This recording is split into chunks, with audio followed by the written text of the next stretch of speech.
Thank you, Mr. President. Mr. President, I come to the floor today because I note that the Democrats being so eager to move to their reckless tax and spending spree. And it is something, Mr. President, I just have to tell you, I absolutely oppose.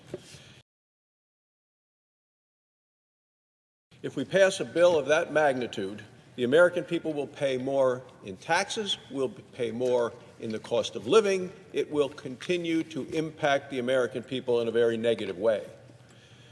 Right now, the Senate is debating a separate bill, an infrastructure bill, and in fact, the bills are not completely separate. It'd be nice if they were, but they're not. And the reason they're not separate, Mr. President, is because Nancy Pelosi, the Speaker of the House, has made it abundantly clear that any bipartisan infrastructure bill that is passed here in this Senate won't see the light of day in the House of Representatives unless and until, as she has said, the Senate also sends her a multi-trillion-dollar reckless tax and spending bill.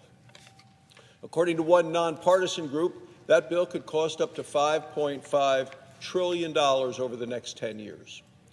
Now, Nancy Pelosi has said time and time again, there will not be one penny for roads, not one penny for bridges, not one penny for airports or ports until she gets the reckless tax and spending bill that she is demanding.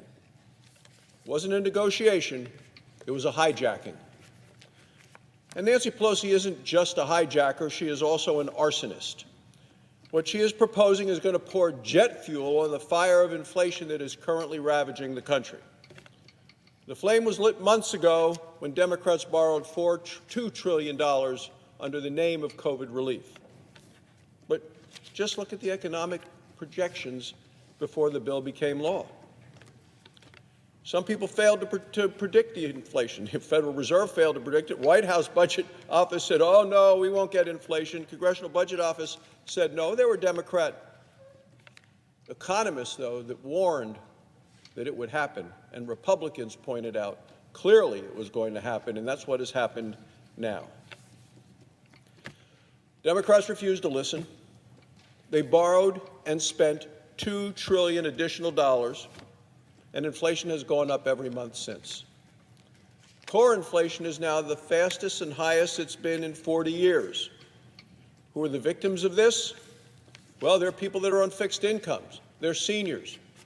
There are people working families trying to get by. Now it costs $25 more every time you fill up your vehicle with gasoline. Fill up a truck in Wyoming, it could be even more than that compared to the fill-ups of Inauguration Day. Go to the grocery store, now about $25 more for the weekly trip to the grocery store. So you're talking $25 extra a week in gas, $25 extra a week in groceries, $50 extra a week, $2,500 annually for a hardworking family in America because of what inflation Joe Biden and the Democrats have brought upon us. And of course, this kind of inflation slows our economic recovery. Just found out last week that economic growth is significantly below what economists had predicted it should be at this point. It does seem that Democrats still haven't learned basic economics. Now they want to make the same mistake all over again, even at a higher level. They want to borrow and spend trillions more. Last week we found out that the previous Democrat bill gave $800 million to prisoners behind bars. Now, Tom Cotton and I came to this floor. We tried to stop the Democrats from giving our taxpayer dollars to prisoners currently behind bars. Specifically warned it would happen as stimulus checks were sent out around the country. We tried to stop this as part of the Democrat spending yield, but all 50 Democrats, every one of them, supported direct checks to prisoners behind bars. The senior senator from Illinois came to the floor and gave a speech defending it. He implied it would be racist not to give free money to people behind bars. Every one of the 50 Democrats put $800 million of American taxpayer dollars on the credit card and sent checks to prisoners behind bars. This means more debt, more inflation for law-abiding citizens in exchange for money for criminals. It tells the American people that all we need to know about the priorities of the Democrat Party. Now Democrats want another round of payoffs. This payoff is even more expensive than the last one. Democrats are promising payoffs to all their favorite groups: climate activists, left-wing professors, trial lawyers, union bosses. This bill, this reckless tax and spending bill, includes one liberal priority after another. And even as we face the worst border crisis in the last 2 decades, Democrats are now promising amnesty and citizenship and voting rights for millions of illegal immigrants. Once they get amnesty, then they get all the other Democrat payoffs as well. This is going to lead to an additional tidal wave of illegal immigration.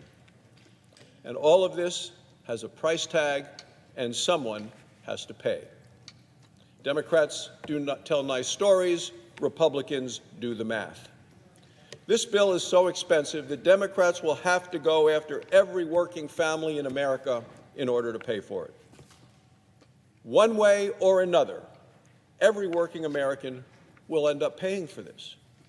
There's not some rich person who's going to be able to pay for all of this. There aren't enough rich people on earth to pay for this level of spending.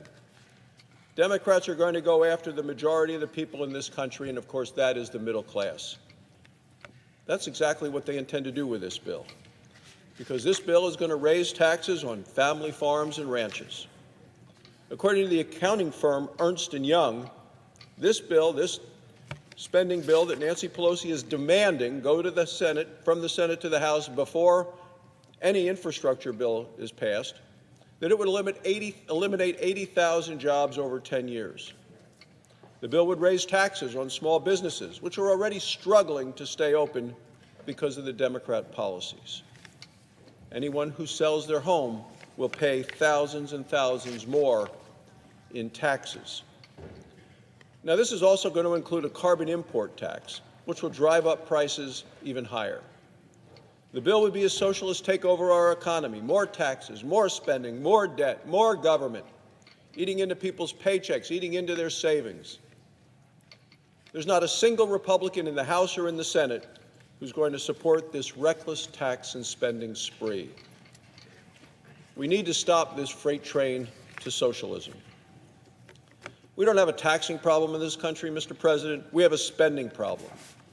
Inflation is already high enough. We know what the cause is. We know it's the cause of the excessive Democrat spending, and this is going to make it worse. Families across this country are struggling right now to make ends meet. Family businesses are struggling to stay open, and it is time to stop this reckless tax and spending spree. Thank you, Mr. President. I yield the floor.